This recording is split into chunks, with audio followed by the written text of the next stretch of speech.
SayItInACard.com is an online greeting card company that caters to every single occasion, and we deliver right to your front door. Visit us today, www.sayItInACard.com. If you feel it, we say it in a card. We have breakup cards, troubled relationship cards, friendship cards, sympathy cards, and of course all of the traditional cards as well, from birthday to holiday. So again, visit us at www.sayItInACard.com. Free shipping for a limited time.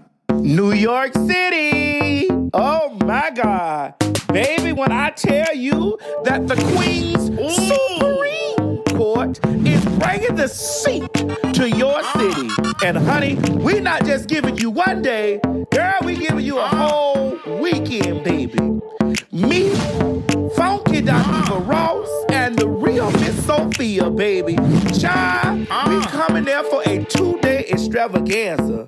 Girl, get on Eventbrite right now. www.eventbrite.com and get your motherfucking tickets, bitch, for Easter weekend, bitch, with the Queen's Supreme Court. That's April 21st and April 22nd. Sunday, come have brunch with me and King David. And Monday, come on out and judge these cases at the live show, bitch. Listen, don't meet me there, bitch. Beat me there.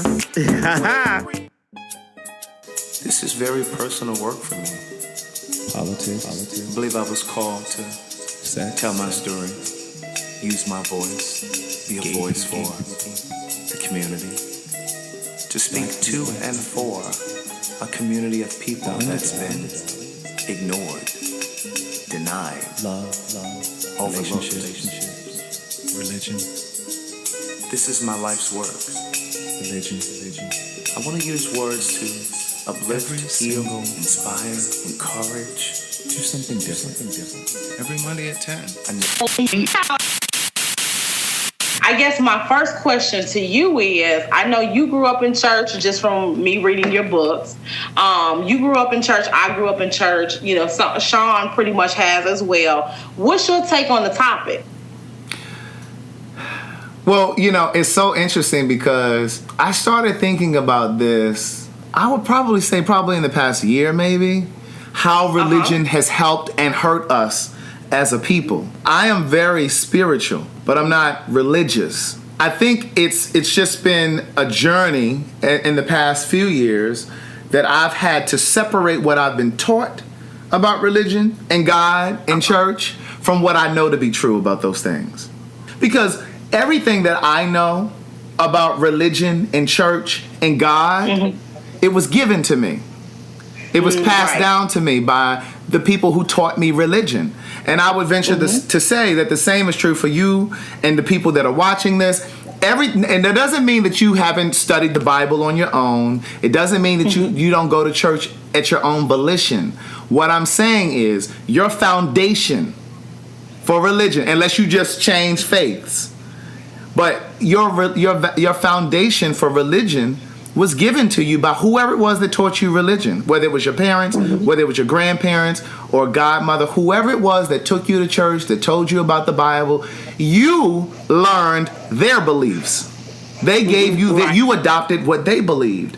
And so as I've been on this journey as a black gay person and being taught that it's wrong to be gay, that being gay puts you on the wrong side with God, all of those things, and just having to reconcile my sexuality with my spiritual beliefs, I've had to strip myself of some of those things that I've been conditioned to believe, because I believe a lot of the things that we struggle with in this community, the reason that so many of us struggle or have issues with coming out, because there would be no closet to come out of if we were all okay with it, but we were forced to believe that there was something wrong with us and that it's wrong, so we hide.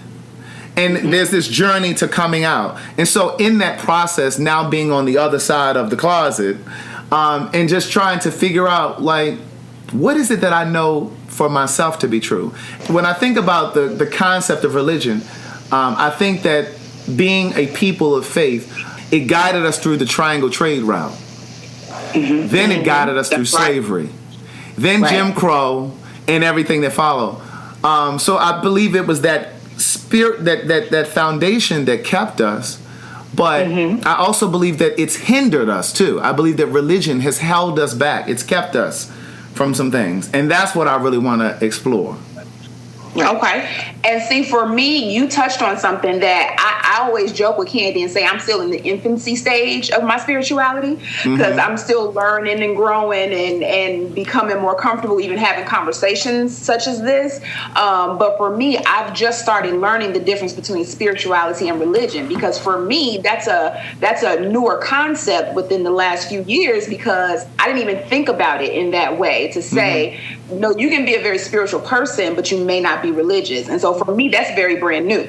Yeah. So I'm just getting into that. I think when a lot of people who don't know the difference, for me, and it's going to be different for different people, but for me, the main difference between somebody who's religious and somebody who's spiritual is the relationship. It's the connection that you have with God, versus religion is just tradition. It's rituals. It's, we take communion on first Sunday because that's the way we've always done it. There's no biblical principles that support that. There's no biblical principles that support that the deacons should sit on the first row and the deaconess should sit on the second row and they should wear white on first Sunday. There's no biblical principles that support that. That's just tradition, i.e. religion. So for the people who are watching, everybody's going to have their own different perspective, but on a very, very high level, for me, that's an easy way of kind of differentiating the two. It's much more deeper than that, but just on a very high level, that's kind of some of the differences between the two.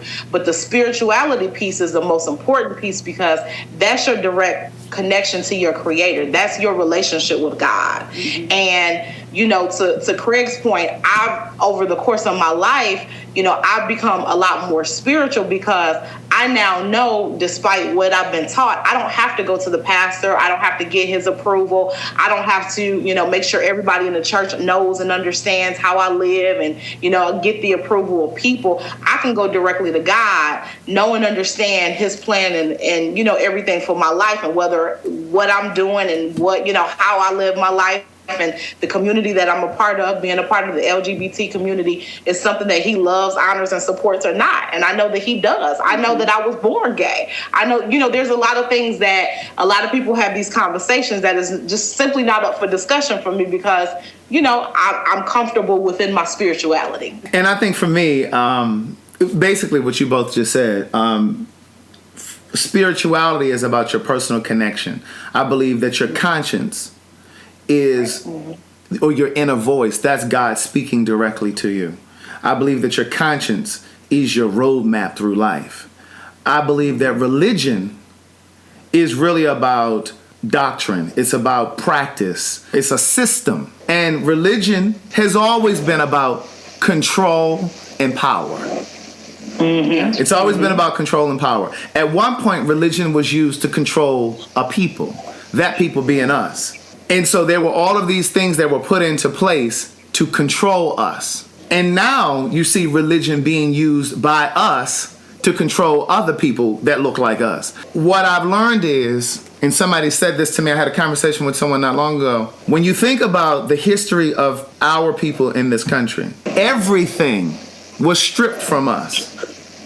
When you go back to slavery, our families were stripped from us, our children, our lives, our freedom, our language, everything was stripped from us. We weren't allowed to do anything. We weren't allowed to read. We weren't allowed to learn. They took everything from us but religion. That was the only thing they allowed us to keep. And I believe that it's because they knew that religion was the tool that they will use to control us. And I see so many people that are still controlled by religion. They're just not controlled by white folks per se, but they're controlled by their pastor. They're controlled by their minister. I read an article at one point, and then I'm gonna let somebody else speak, but I remember reading an article, this was around the time Eddie Long died. Okay. And there was a I'm familiar with Eddie. So there was an article that came out, and it was basically saying how the most educated black folks will go to these mega churches. They'll park their luxury cars in the parking lot, but they also park their brain in the parking lot. They don't even come into the church with their brain because they don't ask any questions. They just write these checks. these love offering checks, they tithe, the building fund. They don't even question where their money is going sometimes. That's because tradition, religion has taught us you don't question the Bible. You don't question a man of God. But that's where the control comes in. Right. That's right. Now, I know, did you want to get into any of the comments? It's up to you. So there has been some debate already, which is fine, and that's what we want. Just be respectful with it. So one of the things that someone said, Amita said, being with the same sex is no different than telling a lie in God's eyes. A sin is a sin, and all can be forgiven but one thing. I was going to touch on that, and I don't know if you want me to just touch on it now, about that has been a thing for years as this hierarchy of sin. And for whatever reason, homosexuality has always been at the top of the pyramid. And for me, I've always had a problem with that because I feel like, as Amiti said, a sin is a sin regardless of what it is. And so if you start cherry picking and you say, okay, we'll forgive everybody except for, then that's a problem for me. And that's where the division comes in. And that's where I feel like that's where the religion hurts us, because there's putting that divide and that division between people. But see, I think in order to dive into that piece of the conversation, Excuse me. Bless you. Thank you. In order to dive into that piece of the conversation, to me, you have to first step back and say, do I personally believe that being a homosexual is a sin? Hello? Come on, somebody. See, that's where I was about to go with it, but go ahead. Right, because if you're one of the people who believe and who know and understand that you were born gay, then what you're really saying is my very existence wrong. From the time that I was born has been wrong. I was born into sin. Sin even before I had the capacity to be able to differentiate right from wrong. So it's really all like you would have to literally start with that piece of the conversation and move forward. Mm-hmm. I'm with you on that. It's interesting because I had a debate on Facebook with a girl that I went to high school with. This is like probably about a year ago. And I don't really get into debates. Right. It was actually in a private group from my high school, but I don't get into debate on social media. But I remember there was a conversation about sexuality, and she was talking all of this rah-rah about sexuality and being gay, being a sin, and all of that. And I remember chiming in, and not in a way to try to diminish what she was trying to say or attack her, but I said, but you are a woman with multiple children outside of wedlock with different babies' fathers. How dare you sit in here and point, girl, you don't have time you need to be working about your own salvation, because you really don't have the space to be worried about mine. Right. And the thing that's so interesting, don't forget your point. And the thing that's so interesting to me is how black folks, because we're talking about how religion has helped and hurt us as a people, but it's so interesting how black folks cherry pick the Bible. Yes. You walking around with 3 and 4 babies' fathers or babies' mothers or whatever it is that you got going on, and you having all this premarital sex. You ain't even thought about getting married, but you sitting here talking about what gay folks are doing. Like, come on now. I did a signing in Philadelphia a few years ago, and there was a young guy who happened to wander into this bookstore. I was doing a signing. I was reading an excerpt from the book, and he hung around the bookstore until the end of the signing. And he came up to me, told me how he had only wandered into this store because he was coming to get some of the free condoms that they leave at the front. And he went on to say that he didn't have the money to purchase my book, but his mom, West Indian, his mom put him out of the house. Mind you, this young boy was like 20. He was in college. She kicked him out of the house, stopped paying his tuition, called his aunt, which was her sister, told her to disown him. And this little boy was living in a park. And not only did he stay in a park, but then he started living with some strange grown-ass man who allowed him to stay with him in exchange for sex. So he was coming in this bookstore to get condoms. But if that little boy, and I said to the young boy, I said, well, what happens if this grown-ass man that you're living with decides that he no longer wants to use condoms? Then what is your option? And my point is, his mom has issue with sexuality and would put her own child up because of what she was taught about religion. That has nothing to do with God. That's nothing to do with God. That's religion. So Honey Richardson said, the Bible has been rewritten so many times and interpreted into whatever the writer/publisher felt like their thought process was at the time. People find a chapter or a verse and use it to their advantage. People do it all the time. And you know what? I had a conversation with my family that kind of turned left because the pastor at the church that I grew up in, he's very homophobic. It was to the point where in Savannah, Westbrook, one of my good Judies from back at home is in the comments section and will co-sign it. But he had a way about himself where when certain people, i.e. me, Savannah, being Brazil, some other people will walk into the church, all of a sudden, regardless of what the sermon was about, the sermon would go left and all of a sudden always end up back on homosexuality. And it became a beatdown session to the point where people would feel so bad for us, and they would, and then so now you've got hundreds of people in the congregation. He's sitting there just beating you down verbally, and then you got all of these people who are just looking in your direction, and everybody putting their head down, and it just becomes this thing to the point where you no longer want to be a part of that church. And then now, as a young Christian, you walk away with what's called church hurt. Now you not only don't want to associate with that church, you associate that same pain and that same hurt and that same disrespect or verbal attack or verbal abuse with all churches. And you have a lot of young black people who walk away from Christianity or walk away from the church as a whole, and you've got millennials, millions of millennials across the nation who no longer go to church. Sean and I did a video when we first started doing Facebook Lives. I did a 2-part series called The 10 Reasons Why the Black Church is Going Out of Business. And when I talked about that, I gave some startling statistics. I talked about how every single year, 4,000 churches close their doors and only 1,000 open, 1,000 new churches open. That's 3,000 churches everywhere in the U.S. that's closed and that's not being replaced.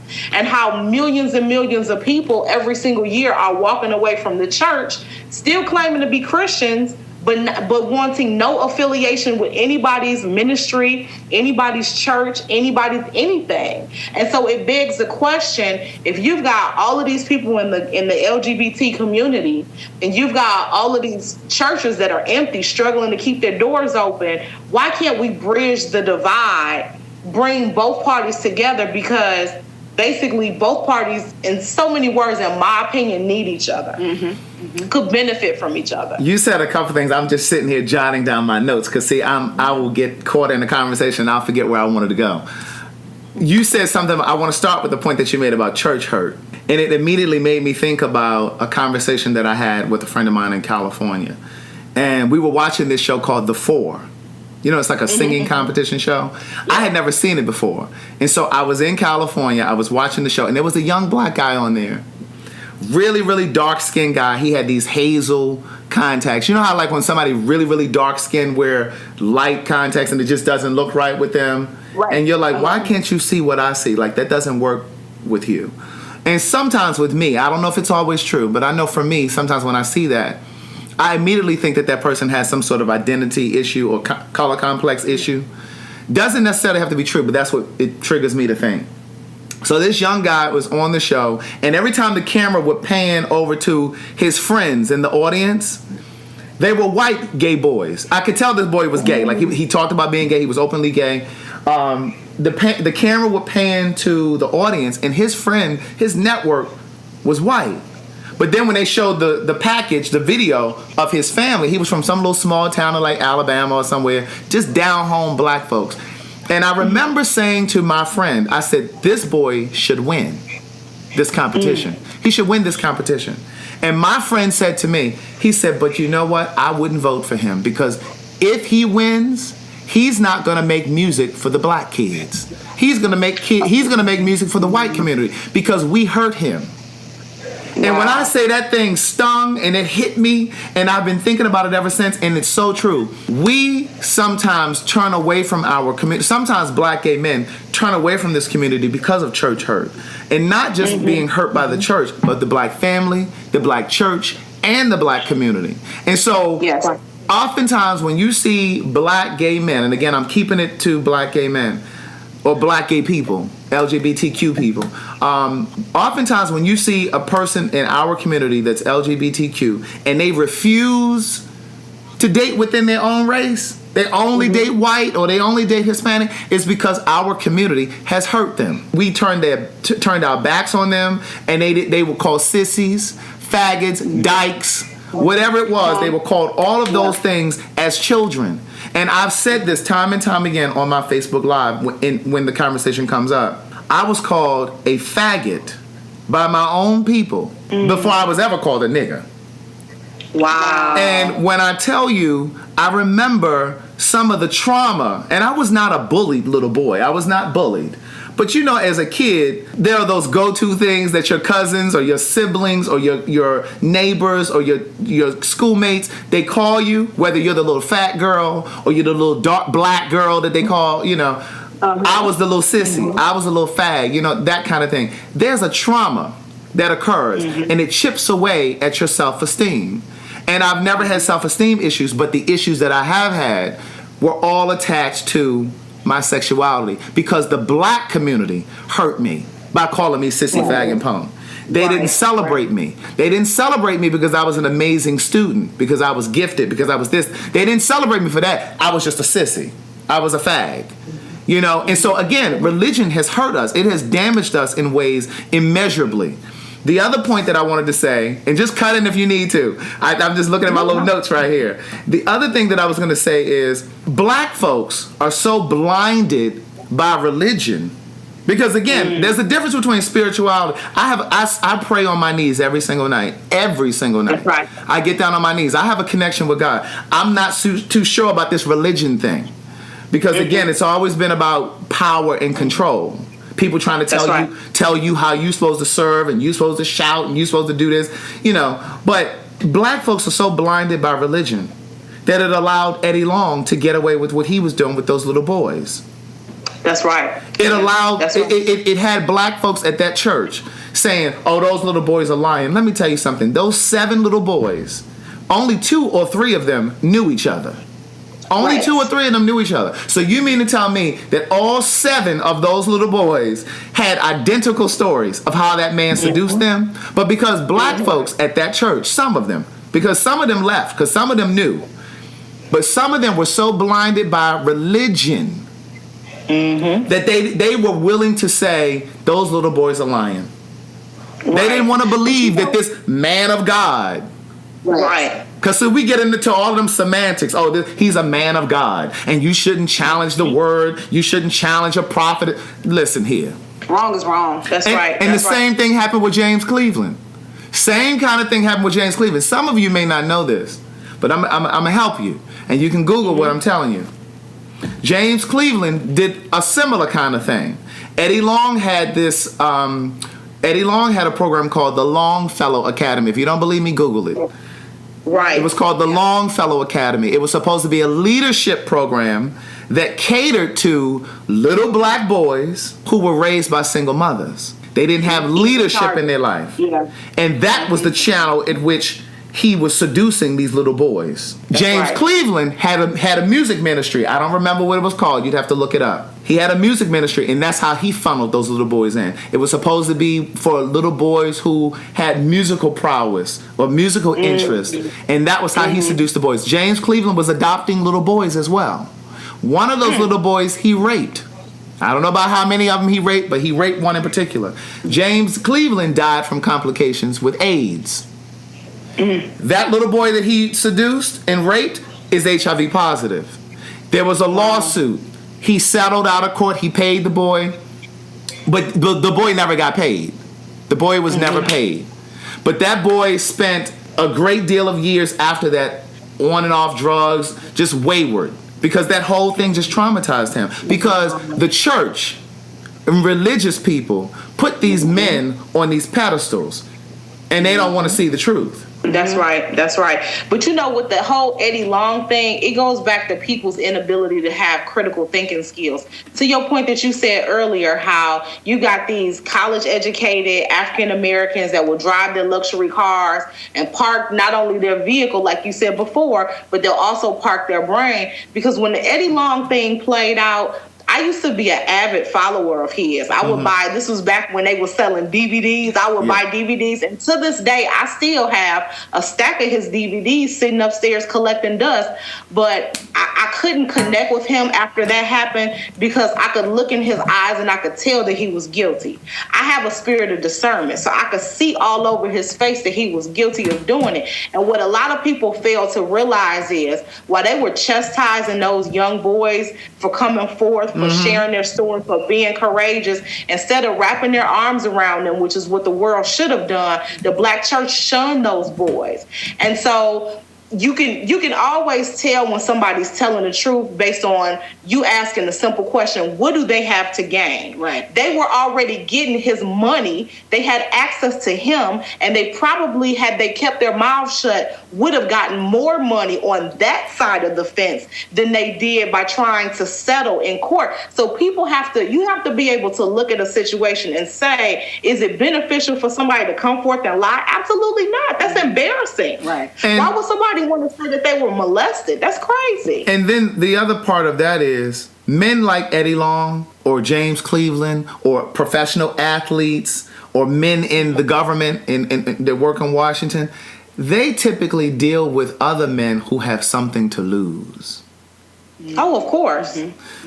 They in the case of dealing with these young boys, it's often little boys that they believe that they can get away with it. Little boys that aren't going to tell. Little boys that marvel at them. And this is not just a pedophile thing. I'm just saying in general. Even when you're talking about some of our celebrities that we know are gay, and it's like, well, why hasn't anything come out about them yet?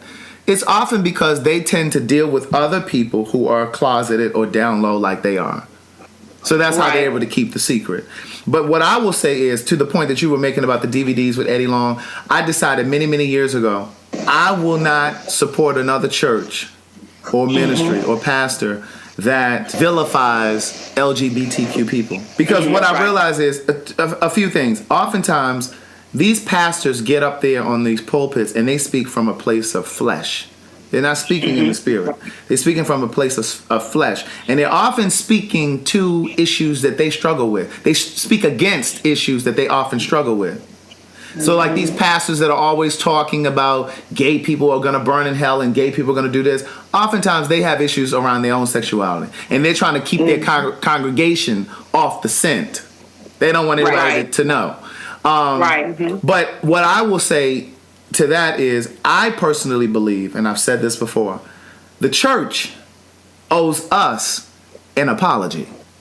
That's right. The church, I know that's right. The church owes us an apology because, see, they have propagated this lie. They've propagated this lie that it's a choice, that you can just pray it away, and they talk about praying it away as if if prayer is magic. Now, I just told you that I pray every single night, so I don't doubt or question the power of God. But I also understand that prayer doesn't work like magic either. That's right. And I think that they owe us an apology because they've participated in this lie.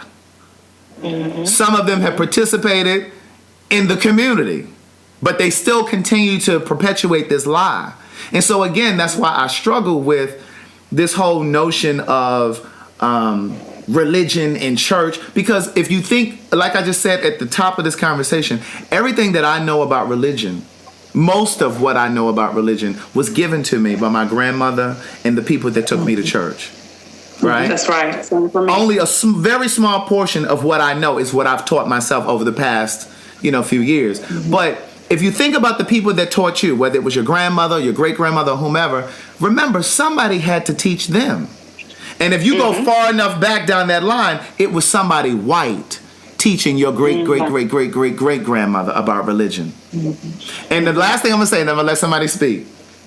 I did a signing down in Houston, Texas, and it was a wonderful woman. She hosted this signing. And one of the things that how she opened the conversation was she had read a memoir by Nelson Mandela.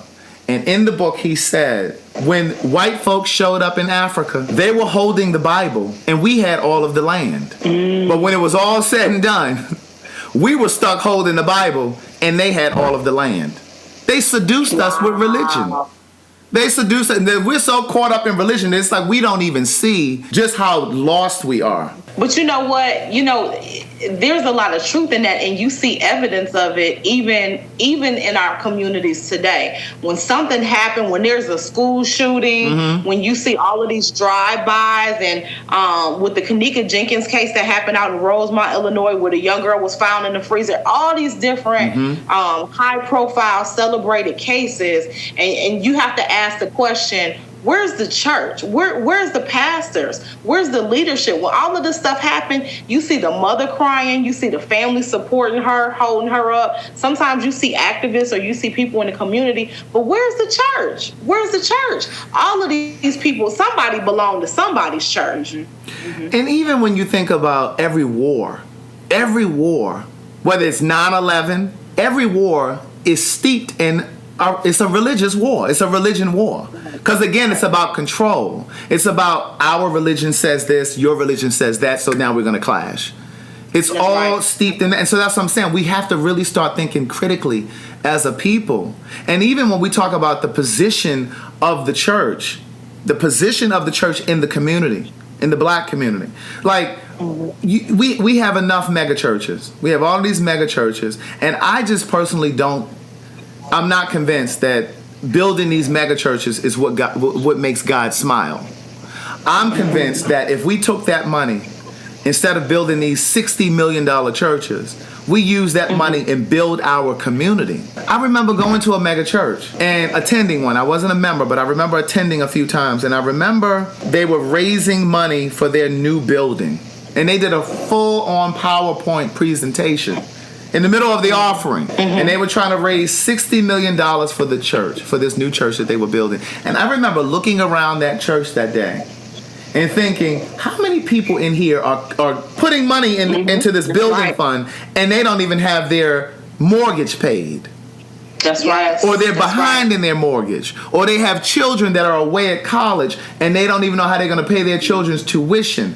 What if we use that money and built a community for these single mothers who are raising children without the father? What if we did some more strategic? What if we started building some grocery stores in these black communities? Like, what would happen if we did that? But see, what happens is religion, not God. Religion says, if you give, I'll give it back to you. If you make a sacrifice, it'll come back to you. You got to make a sacrifice and then God will give it back to you in 3 days. There we go with that magic stuff again. It's going to come back to you in 3 days. We've gotten to a place where religion is used to seduce people, and you playing on people's emotions. People that are in desperate financial positions, they're giving away their light bill money because you have told them that if you make a sacrifice, God is going to give it back to you. Right. We're not thinking critically. That's right. Yeah, for me, I just feel like when it comes to religion, not God, with religion, anybody that goes against the tradition or the formalities or what is perceived to be true, you're shunned away. It's no different than, homosexuality is completely against the Bible, so some people say, or atheism. So then you shun all the atheists and you don't love them and you treat them terribly and all this. And it just seems like for me, anything that goes against the fiber of the belief, then that's what gets shunned away. Because if you notice, the drug addict and the abuser and all those, they don't necessarily shun them away. They wag their fingers, but they don't shun them away because that's not necessarily going against the fiber of the religion. They don't even wag their finger. They welcome you up to the mic because your testimony sells the next person sitting in the seat next to you. So for you, you used to sell drugs. You did 6 years in the penitentiary. Or you've been delivered from homosexuality. That's right. We want you to tell the world because then that's going to get people to shouting and clapping, and then that's when we're going to have the choir sing an A and B selection so we can pass this play. And then offerings go up. That's right. That's how it goes. And you have your Donnie McClurkins trying to sell albums too by telling the people that he's been delivered. No, boo, you haven't been delivered. You just abstaining. Right. That's right. Right. Is anybody interested in the truth? Because I can abstain from sex. That doesn't make me heterosexual. That's right. There you go. That's right. There you go. That's right. But you know what? I don't know if you know, but Sean and I used to own a State Farm office. We owned it worked for the company for several years. And then for 5 years before we sold it, we owned a State Farm office in Chicago. So when we got started, one of the things that I sat her down and I said, I really want to use insurance and financial services to really impact the Black community. I want to teach people how to save money, invest in the stock market, buy mutual funds, buy their first house, etc. Right? Mm-hmm. And so we sat down and I said, well, strategically, how can we do it? So I hired a marketing company. I bought this list. I spent probably about $1,200 on this list. Uh-huh. Every Black church in Illinois, it was on this list.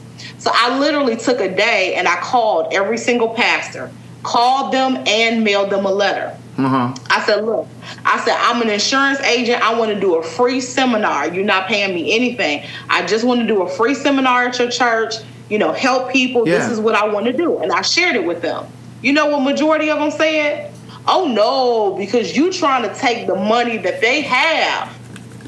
And if you do this seminar, they're not going to want to pay tithes. Then they need to pay tithes first, and then you need to teach them pay tithes first, and then with the rest of the money you have, then save for your house. Well, that's another disservice. That's another disservice. And when you said that, again, keeping in the topic of what we're talking about, how religion or church has helped us and how it's hurt us. That's right. Part of the reason that the Black community is losing this fight against HIV is because, and I'm not speaking specifically of Black gay people in HIV. I'm talking about Black people as a whole, right. Because Black women at one point was the number one leading the charge in terms of infection rate.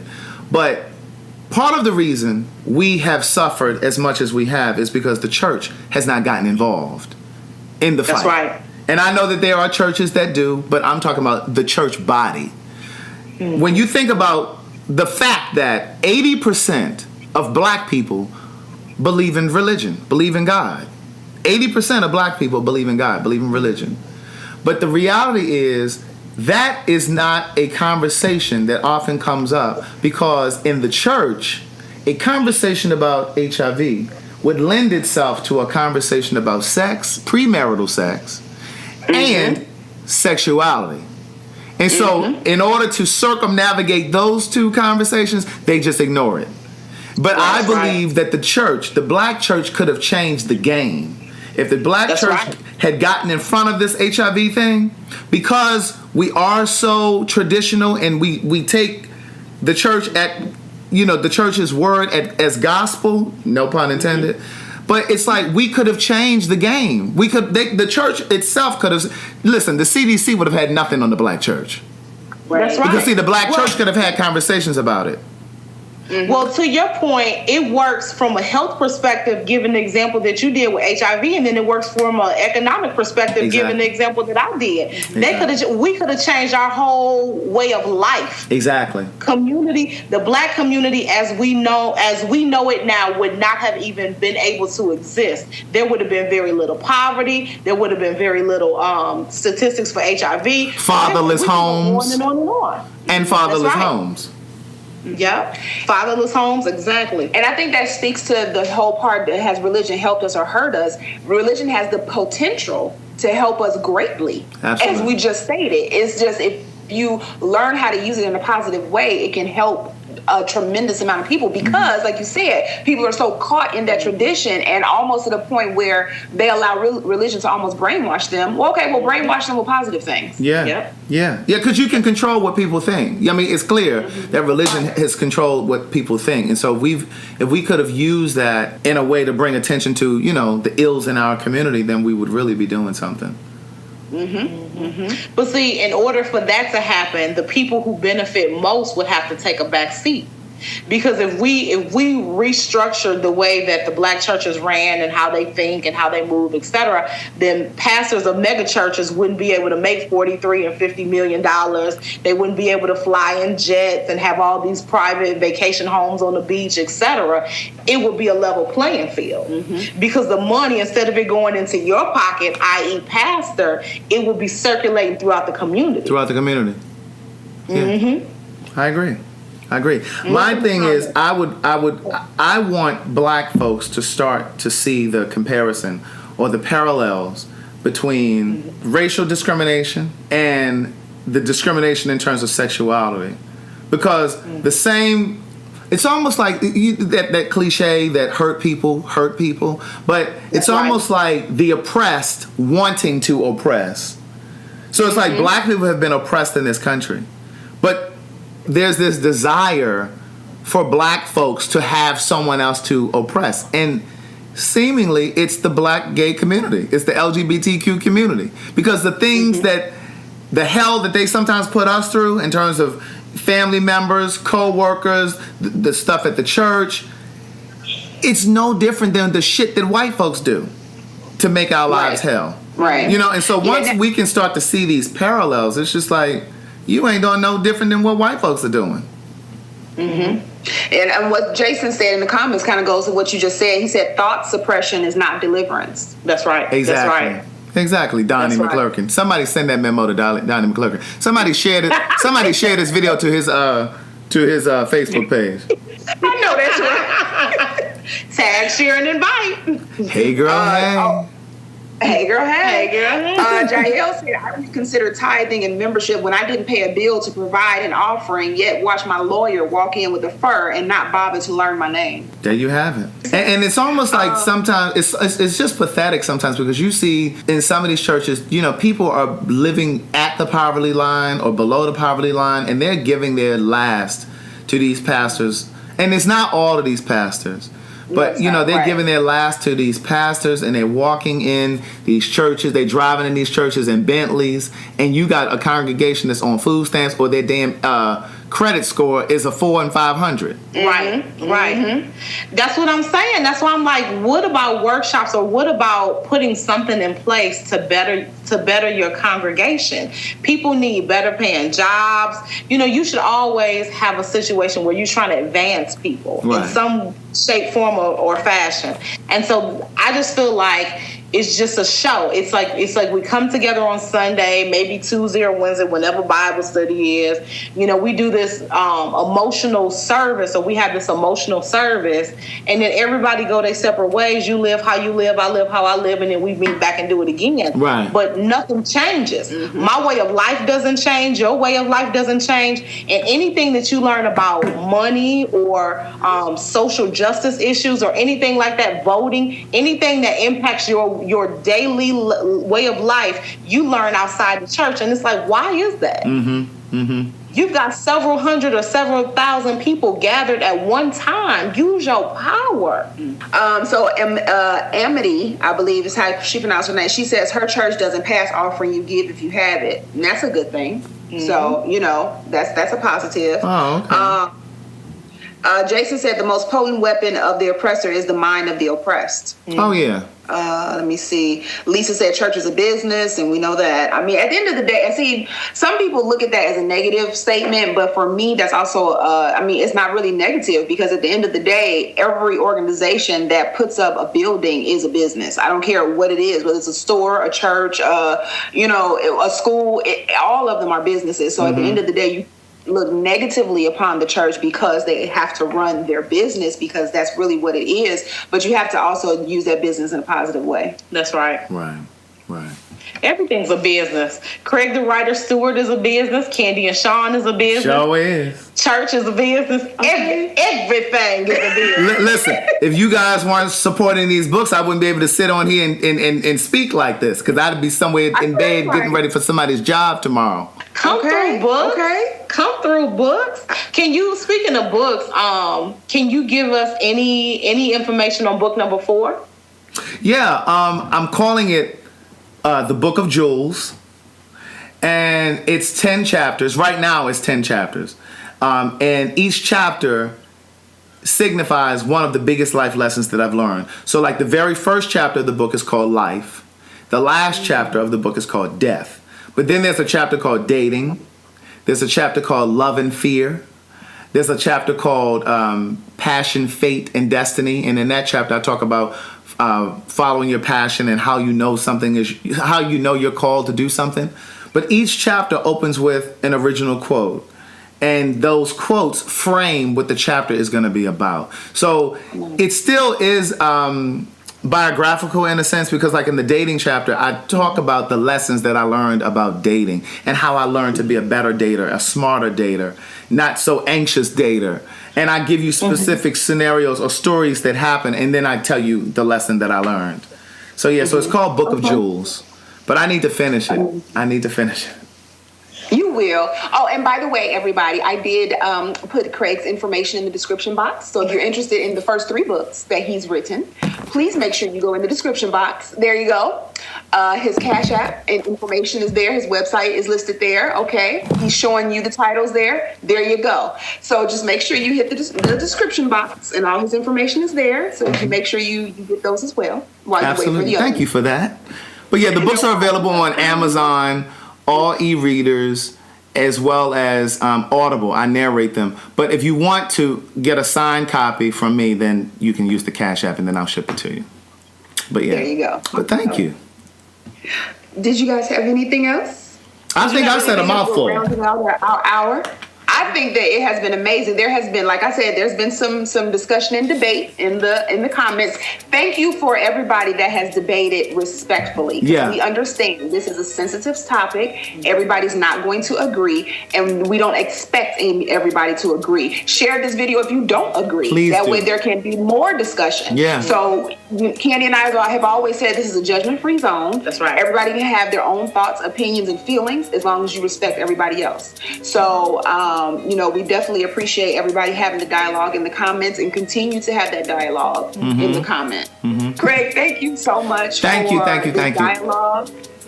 Thank you so much for joining us. We definitely appreciate it. For everybody, we tagged Craig, the writer Stewart, in the description box as well. Definitely go out and check out his page, his website, and everything. He's an amazing man, which is why we keep bugging him. And we're gonna do this again next month too. Next month we're gonna figure out another topic, and we're gonna come. We're gonna figure out something else to talk about. Okay, that's right. But we love you and we appreciate you, and we're not gonna take up the rest of your night because I'm sure you got some books to sign. And I do. There you go. All right. Have a good night, y'all.